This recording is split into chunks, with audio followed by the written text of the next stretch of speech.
Eric Clapton was supposed to be studying art, but when he plugged in his guitar at the school talent show, he chose his real future. The principal tried to stop him. It was too late.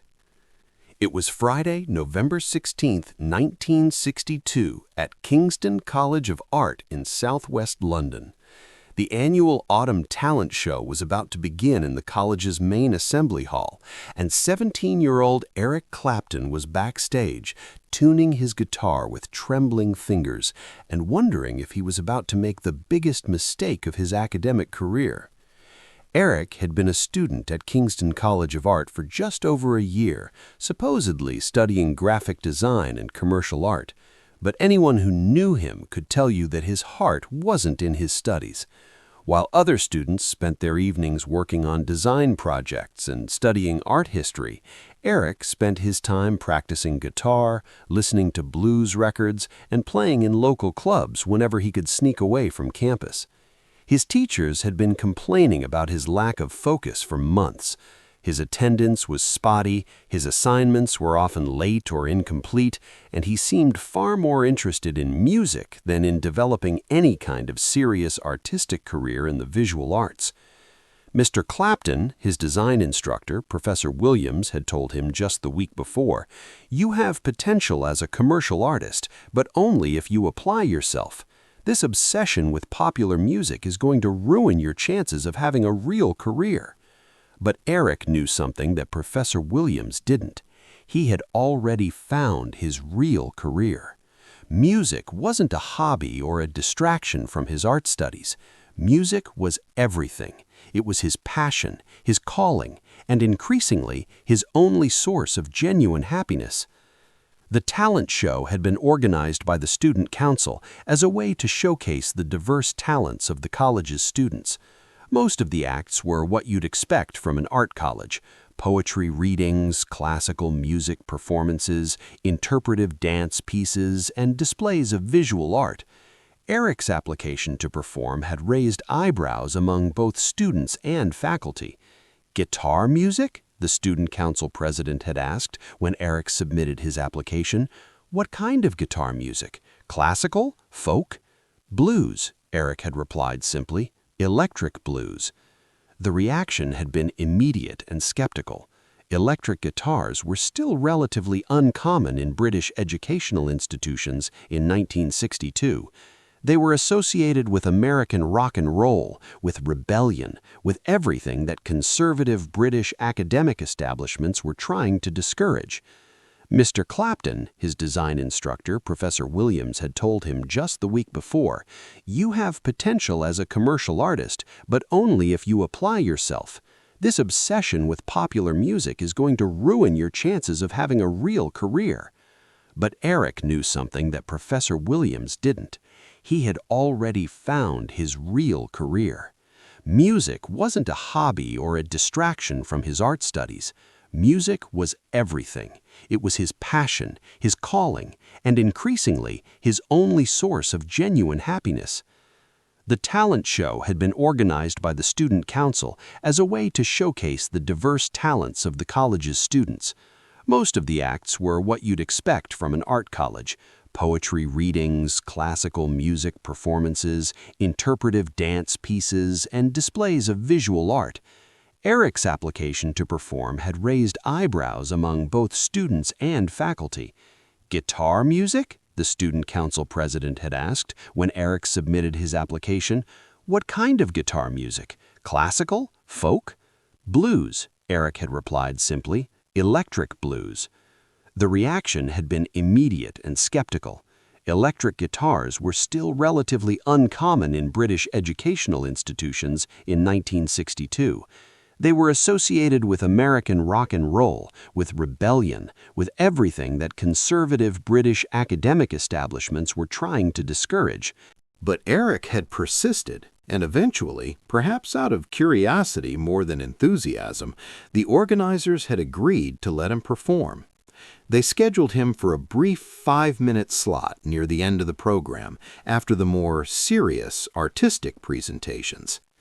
Now, as Eric waited backstage, he could hear the polite applause for a student who had just finished reciting original poetry. The audience consisted of about 300 people, students, faculty members, and some parents and friends who had come to support the performers. Eric knew that most of the audience would not be expecting what he was about to deliver. The talent show had been a genteel affair so far, with performances that were thoughtful, quiet, and very much in keeping with the college's academic atmosphere. What Eric was planning to do was none of those things.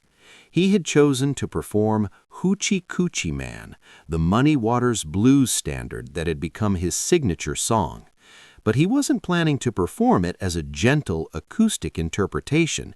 He was planning to play it exactly the way he heard it in his head, loud, electric, raw, and with all the power and intensity that had made him fall in love with the blues in the first place.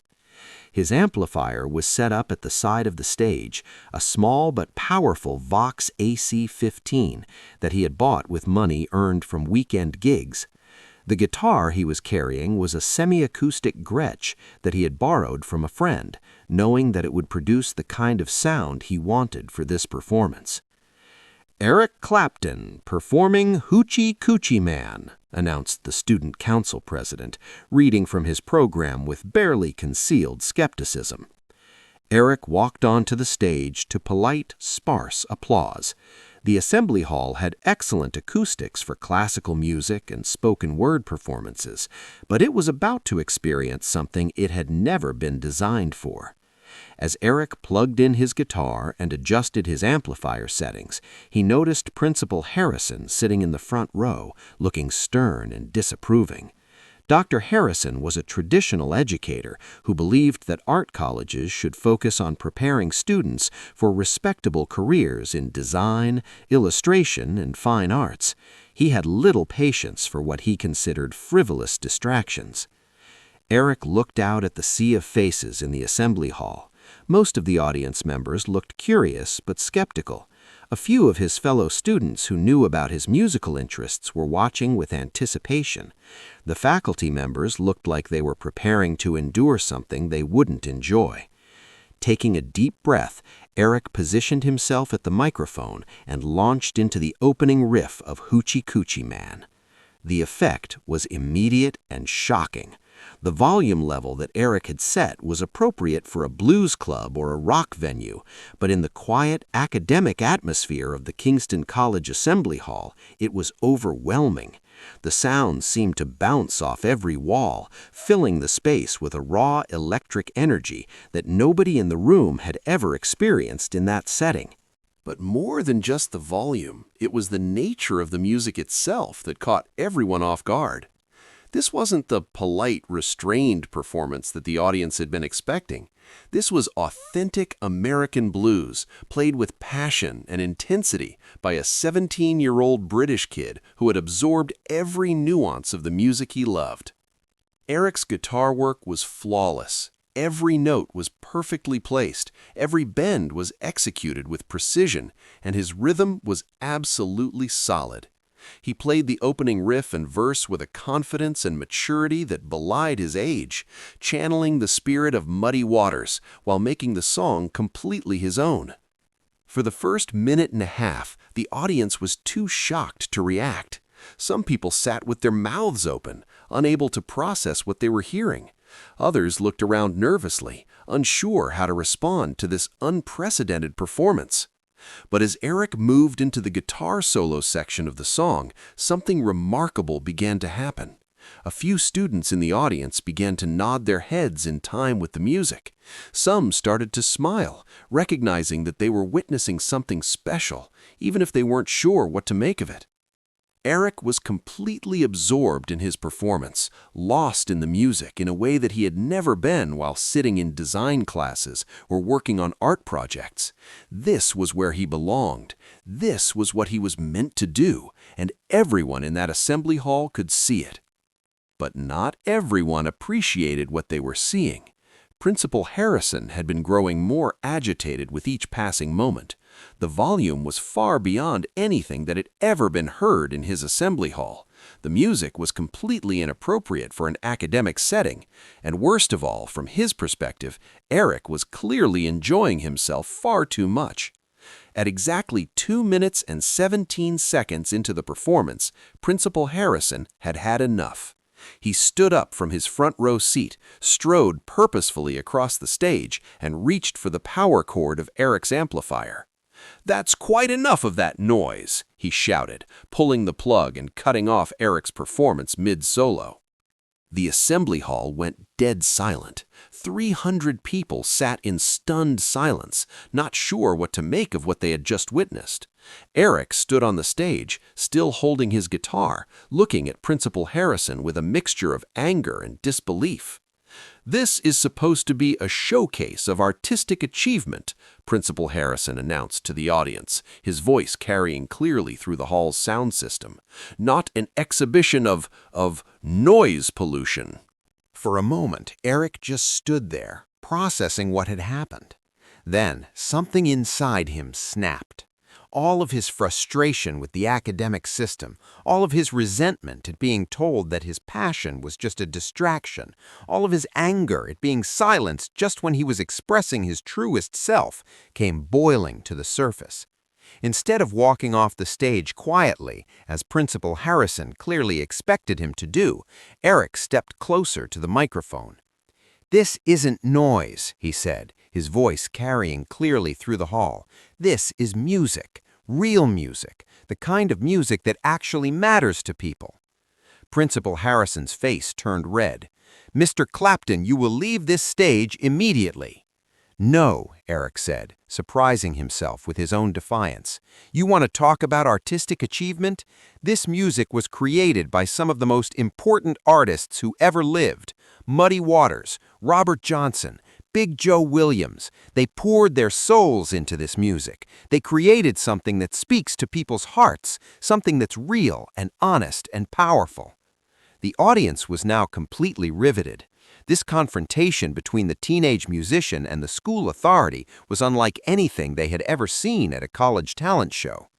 "This is exactly the kind of undisciplined behavior that has been affecting your academic performance," Principal Harrison said sternly. "You're here to study commercial art, not to indulge in these musical fantasies." Eric looked out at the audience, at his fellow students who were watching this confrontation with fascination, and made a decision that would change the course of his life. "You're right," he said into the microphone. "I am here to study art, but I'm not here to study your kind of art. I'm here to study the art that actually moves people."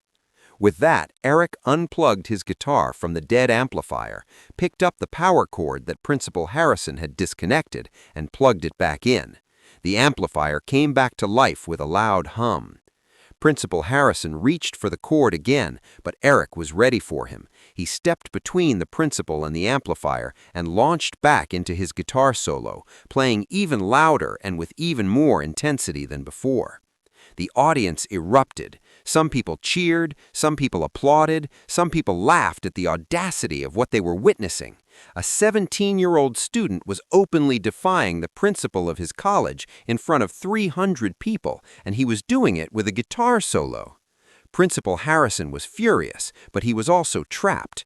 He couldn't physically wrestle the guitar away from Eric without making himself look foolish. He couldn't call security without creating an even bigger scene.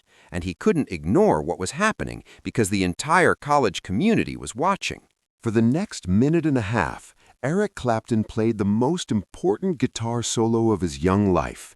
He played with everything he had, knowing that this was his moment to make a statement, to declare who he was and what he believed in. When he finally brought the song to its natural conclusion, the applause was thunderous. Students were on their feet, cheering not just for the musical performance, but for the act of rebellion they had just witnessed. Even some faculty members were clapping, though more quietly and with obvious confliction. Eric unplugged his guitar, picked up his amplifier, and walked off the stage without saying another word to Principal Harrison. The talent show continued for another 20 minutes, but everyone knew that nothing else would match the drama and excitement of what they had just witnessed. On Monday morning, Eric was called into Principal Harrison's office. "Mr. Clapton," the principal said, "your behavior on Friday was completely unacceptable. You openly defied authority, disrupted an official college event, and showed a complete lack of respect for the educational environment we're trying to maintain here." "Yes, sir," Eric replied, not seeming particularly sorry. "Given your poor academic performance and this latest incident, I'm afraid we have no choice but to ask you to leave Kingston College of Art. Your enrollment is terminated, effective immediately." Eric had been expecting this outcome, and he had already decided how to respond. "That's fine," he said calmly. "I wasn't learning what I needed to learn here anyway." "And what exactly do you think you need to learn, Mr. Clapton?" "How to be a musician, how to make music that matters, how to do what I'm actually meant to do with my life." Principal Harrison shook his head. "You're throwing away a perfectly good education for a fantasy. Music isn't a career, Mr. Clapton. It's a hobby. Without your art degree, you'll never have a stable, respectable profession." Eric stood up to leave. "We'll see about that, sir." As Eric walked out of Kingston College of Art for the last time, carrying his guitar case and a small box of personal belongings, he felt something he had never felt in all his months as a student: complete certainty about his future. The story of Eric's confrontation with Principal Harrison spread quickly through London's music scene. Within days, everyone who was connected to the blues and rock scene had heard about the teenage guitarist who had been expelled from art college for refusing to stop playing music. Instead of hurting his reputation, the incident enhanced it. Promoters and band leaders saw Eric's defiance as evidence of his commitment to music. If he was willing to sacrifice his education for the sake of his art, then he must be seriously dedicated to his craft. Within a month of his expulsion, Eric had more gig offers than he could handle. Bands that had never heard of him before suddenly wanted to audition him. The story of his rebellion had become part of his legend before he had even achieved any real musical success. More importantly, Eric's confrontation with authority at Kingston College had taught him an important lesson about the music business. Sometimes you have to be willing to risk everything in order to achieve what you really want. Years later, when Eric Clapton was one of the most famous guitarists in the world, journalists would often ask him about the moment he decided to become a professional musician. He would always tell them about that Friday afternoon in November 1962, when he chose music over academic respectability and never looked back. Principal Harrison, meanwhile, never quite lived down the incident. For years afterward, Kingston College students would joke about the principal who tried to silence Eric Clapton and ended up launching his career instead. The assembly hall, where the confrontation took place, eventually became a point of pride for the college. A small plaque was installed near the stage, reading, "Eric Clapton performed here in 1962 and chose his destiny." Sometimes the most important lesson you can learn in school is when to stop listening to your teachers.